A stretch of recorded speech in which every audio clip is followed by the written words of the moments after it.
You can sew this cup sleeve in under 30 minutes. Let me show you how. We'll start with scrap fabric strips that are 1 to 2 inches wide. The narrower your strips are, the more stripes you'll have. Then we'll mark the center of our batting rectangle by folding it in half and then just making a little mark at the top. Now we can grab our first fabric strip and place that right side up, lining it up with that top center mark we made and that bottom left corner. We'll grab our next fabric strip and put that one right sides together with the first strip and sew along that edge, holding the batting as you sew as well. So you're sewing all 3 layers together. Then you'll fold that fabric strip open, give it a good press with your fingers, and you'll have 2 strips done. Then we'll just repeat that process by placing another fabric strip right sides together with the last one and sewing along that edge and then folding it open again. You can also trim the excess fabric off as you go if it starts to get in your way, and then just continue this all the way to the corner.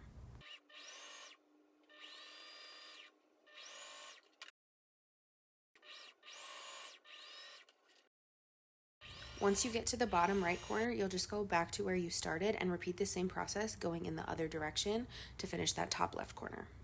Next, we'll grab our pattern piece and use that to cut our new stripy fabric down to the correct shape. We'll also cut this shape out of another piece of scrap fabric to be the lining for our cup holder. You'll need a short piece of elastic or a hair tie to make our elastic closure. We'll just mark the center of one of the short ends and then place the elastic folded in half in that spot and baste that in place with about an 1/8 inch seam allowance. Next, we'll place our lining and outer fabrics right sides together, make a mark for the opening we're going to leave, and then stitch all the way around with a 1/4 inch seam allowance, back stitching when you start and stop.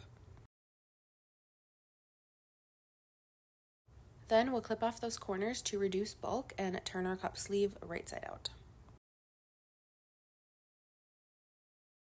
Grab a chopstick or something else pointy to poke into those corners and make sure they turn out all the way. Then we'll set our seams with a good press and tuck in that seam allowance from the hole we left in the top and press that in place as well. Now to sew up that hole and make our cup sleeve look even more finished, we'll top stitch about an 1/8 of an inch away from the edge all the way around.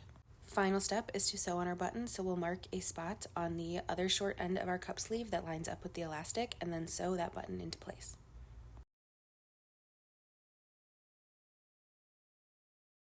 Now you have a cup sleeve that can add a bright, colorful touch to your morning or afternoon coffee, and you got to use up some of your scrap fabric in the process.